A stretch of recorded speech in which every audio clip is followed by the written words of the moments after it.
Si vous voulez soutenir la chaîne et vous faire plaisir en même temps, n'hésitez pas à checker Holy Energy, le plus vieux sponsor de la chaîne. C'est le sponsor qui permet de boire des boissons sans culpabiliser, sans calories et sans sucre. C'est aussi une des meilleures manières pour obtenir de la caféine avec la gamme Energy, parfait pour vos petites sessions gaming, lecture, etc. Même pour faire du fit. Il y a aussi la gamme hydratation Ice Tea et même la gamme Milkshake pour tous les gens qui veulent boire des boissons en se faisant vraiment plaisir. Merci à tous ceux qui passent par mes liens pour soutenir la chaîne, vous la faites perdurer depuis très longtemps. N'oubliez pas le code BrushClub pour moins 10% et le code BrushUp5 pour moins 5 € sur la première commande. Et je vous conseille les starter sets qui sont parfaits pour commencer. Allez, on commence la vidéo. Cette vidéo est pas vraiment une bonne nouvelle, vous l'avez vu au titre, à la miniature, Akeran est mort. Et c'est pas le seul. Il y a beaucoup de morts, il y a beaucoup de nouveaux lores qui viennent d'apparaître dans un article qui était censé normalement apparaître la semaine passée. Il y a eu des fuites, donc du coup Game Workshop ont dû lâcher l'article plus tôt que prévu. En tout cas, j'imagine que c'est la raison, parce que normalement tout ça devait apparaître par la suite, comme il l'avait prédit, enfin plutôt comme il l'avait dit dans un dernier post. On a fait une vidéo il y a 2-3 jours sur Titus, sur les nouveautés, sur le fait que maintenant on sait qu'il est capitaine de la seconde compagnie, pardon.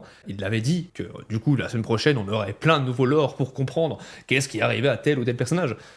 Et bah on le sait maintenant, et c'est pas fameux, enfin c'est une bonne évolution du lore, c'est une évolution donc c'est toujours bon à savoir, mais la manière dont c'est amené c'est un peu étrange. Évidemment je veux pas jeter la pierre sur le Game Workshop, je trouve ça juste particulier de balancer la mort de personnages importants que les gens aiment dans un article. C'est très très bizarre en fait, surtout que c'est des personnages, surtout vous allez voir, qui viennent de Space Marine 2, qui est quand même l'un des meilleurs jeux Warhammer 40 000, et c'est quand même l'un des jeux qui a fait exploser Warhammer encore plus aujourd'hui.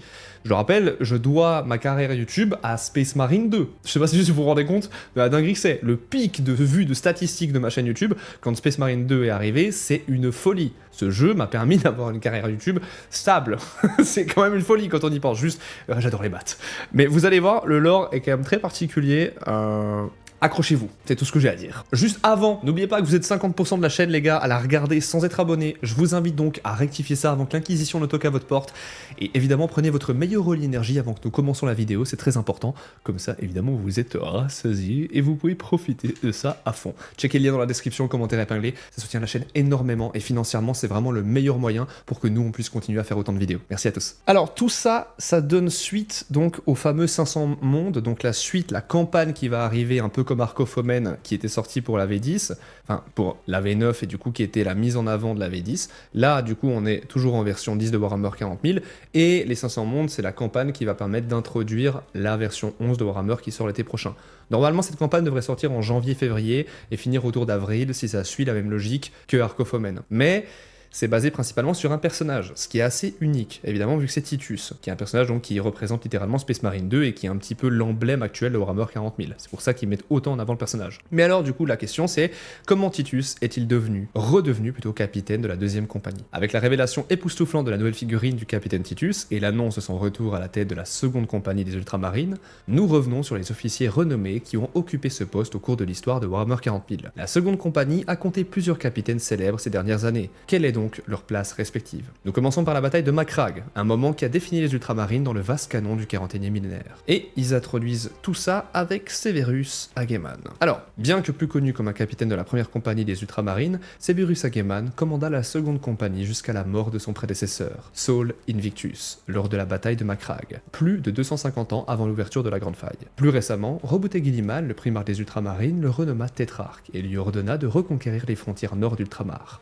Une mission parfaitement adapté à son immense expérience et à sa sagesse. D'ailleurs, Hageman est un des personnages les plus stylés, quand même, je dois avouer, les Ultramarines, malgré le fait qu'il soit pas forcément mis en avant dernièrement. On a ensuite Lucien Trajan. Le capitaine Trajan accéda au commandement de la seconde compagnie suite à la promotion d'Hageman. Il avait servi sous les ordres de ce dernier en tant que premier sergent et avait grandement bénéficié de son enseignement. Son commandement dura plus d'un siècle, jalonné de glorieuses victoires, jusqu'à ce qu'une bataille contre les Aeldari du vaisseau monde Bieltan tourne au désastre. Alors qu'il défendait un monde impérial contre les Xénos, Trajan tua l'ennemi en combat singulier, pour découvrir ensuite que les Aeldari en retraite avaient fait prisonnier l'un de ses ultramarines. À la tête d'une escouade partie à leur secours, il tomba dans un piège ennemi et fut abattu, laissant son sergent d'escouade de commandement, un certain Demetrian Titus, mettre en déroute l'ennemi et récupérer son corps. Parlons maintenant de Demetrian Titus. Bien qu'il se contentât de son grade de sergent et n'ambitionna aucun commandement, Titus finit par accepter la requête de Marneus Calgar de prendre la tête de la seconde compagnie. 10 ans après avoir pris ses fonctions, Titus entreprit sa mission fatidique sur le mont Forge de Graia, au cours de laquelle il terrassa le sorcier du chaos Néméroth. Note, mais fut arrêté par l'inquisiteur Phrax, après que son subordonné, Léandros, eut mis en doute la résistance apparente du capitaine à l'influence du chaos. Je rappelle, Titus, il avait été capable de toucher des choses qui étaient proches du Warp, donc de la dimension des démons, sans forcément d'impact, alors que normalement, des gens devraient mourir, même des Space Marines, je tiens à préciser,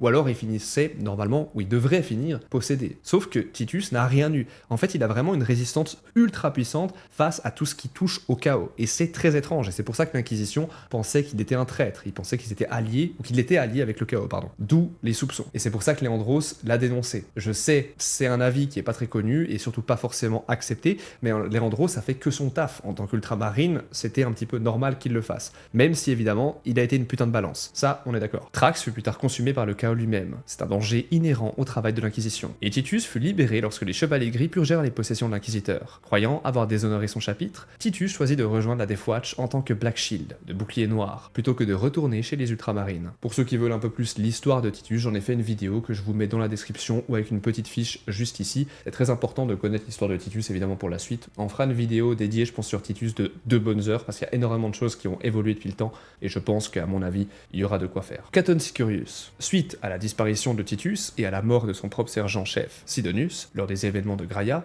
il fut décidé que Caton Sicurius prendrait le commandement de la seconde compagnie en raison de ses compétences martiales exemplaires et de son dévouement sans faille au chapitre. Il reçut de nombreux honneurs et distinctions durant son commandement, notamment l'insigne de la vaillance et le titre de champion de Macragge. Le commandement de Sicarius a couvert de nombreuses campagnes décisives pour les Ultramarines, dont le tristement célèbre incident de Damnos et la croisade terrienne du primarque Roboté Guilliman de retour sur Terra. Après avoir été renvoyé sur Macragge avec la première vague de Space Marine Primaris, son vaisseau fut perdu dans le Warp pendant 5 longues années. Durant cette période, les Ultramarines le déclarèrent porté disparu et nommèrent un nouveau capitaine à sa place, Sevastus Acheran. Comme de nombreux capitaines, Sevastus Acheran a d'abord servi comme officier sous les ordres de son prédécesseur, mais n'était pas avec Cato Sicarius lorsque son voyage tragique fut englouti par les ravages de la Grande Faille. Il mena la seconde compagnie à travers de nombreux conflits décisifs dès le début de la croisade Indomitus, participant au combat sur Vigilus au sein du Nexus Paria, à Ultramar durant les guerres de la peste et lors de la 4e guerre tyrannique. Plus célèbre encore, il commanda la compagnie lors de la reconquête de Titus durant la guerre du système Residius. Vous l'avez peut-être même croisé en jouant à Warhammer 40 000 Space Marine 2. Merci, on sait.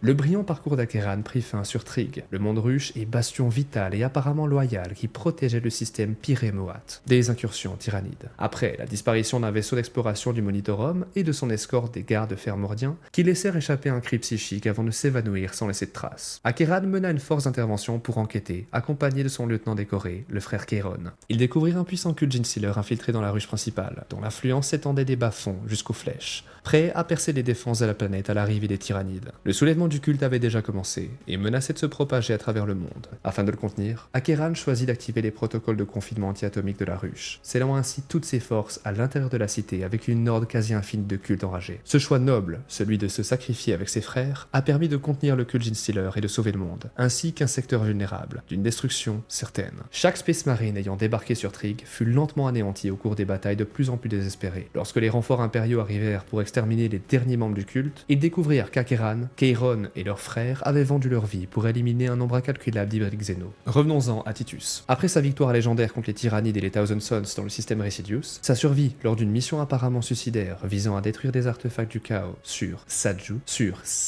sur Zaouj, pardon de la prononciation mais c'est une planète horrible à dire, et d'autres succès contre les tyrannides sur plusieurs mondes du sous-secteur Bastior, Titus s'imposait comme le successeur désigné d'Acheran. Les réticences de nombre de ses pairs s'étaient depuis longtemps dissipées, et Titus accepta le poste, jurant d'honorer l'héritage de son ancien capitaine à la tête de la seconde compagnie, et assumant les devoirs de maître de la garde. Une responsabilité inhérente à cette fonction. Il incombe désormais au capitaine Titus de fortifier les frontières d'Ultramar et de défendre le royaume de son chapitre, dont l'expansion est orchestrée par Guilliman. Chaque nouvelle conquête représente une ponction supplémentaire sur les ressources, et sa tâche est extrêmement ardue. Cependant, grâce au soutien indéfectible des gardiens d'Ultramar et à une flotte agile de guerriers d'élite sous ses ordres, Titus est l'homme de la situation. Ouais, Acheron... Qu'est-ce que je dis Acheron, c'est... Acheran et Kairon sont donc morts de cette manière. Je suis désolé, c'est... Pardon, mais ils auraient dû faire un honneur au moins pour Acheran. Je veux dire, c'est quand même... Enfin, Sevastus Acheran, c'était quand même le mec, tu lui demandais une escouade entière, tu lui demandais 10 marines, et il t'en donnait toujours 2. Déjà, il aurait dû finir dans un dreadnought pour souffrir un petit peu. Déjà, excusez-moi, mais juste pour le mème, juste pour la blague, c'est trop marrant. Ça aurait été bien trop drôle que Titus reprenne le commandement parce que justement, Acheran était dans un dreadnought, et qu'un jour, justement, Acheran en dreadnought, il avait besoin de, je sais pas, une escouade, et que Titus lui dise « Non, je te donne un mec.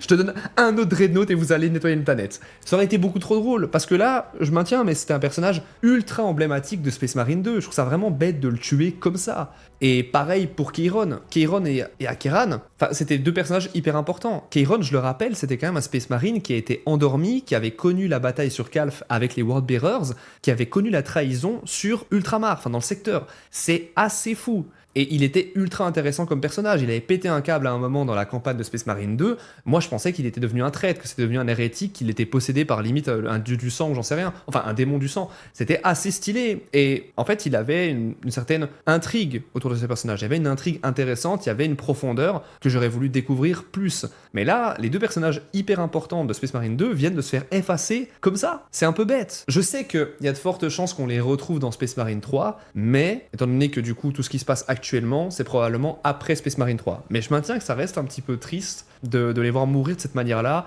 parce qu'ils se sont sacrifiés pour protéger une planète à cause d'un culte Genestealer. C'est pas que c'est mauvais, c'est juste que c'est bête de le faire juste par écrit dans un paragraphe de Warhammer Community qui sera vu par personne. Si je fais pas une vidéo sur le sujet, ou si d'autres collègues youtubeurs ne font pas de vidéo sur le sujet, ça va juste passer à la trappe. Et c'est pour ça que je tiens à faire ce genre de vidéo, parce que c'est du lore qui pour nous est important. Et là, de le faire de cette manière-là, je trouve ça vraiment décevant. Voilà, on verra bien, mais j'aurais bien voulu une figurine de ces personnages, Akeran et Kairon, c'était des personnages qui étaient cool. J'aurais bien aimé les peindre, très sincèrement, même si c'est des Space Marine Ultramarines. Vraiment, ça m'embête un petit peu. Je sais pas votre avis sur le sujet, mais voilà. En tout cas, F Akeran en commentaire si vous êtes encore là. N'oubliez pas de checker Holy Energy, le plus vieux sponsor de la chaîne, pour des boissons plus saines pour la santé, mieux évidemment et moins cher que tous les sodas du marché. Si vous passez par mon lien, vous avez une grosse réduction, et en plus de ça, moi je touche un petit pourcentage pour chacun des achats que vous faites, et c'est grâce à ça que je peux faire autant de vidéos. Prenez soin de vous, de votre santé physique et mentale comme d'habitude. Abonnez-vous, comme d'habitude, vous connaissez la routine. Prenez soin de vous et à très bientôt. L'Empereur protège avec Imperator.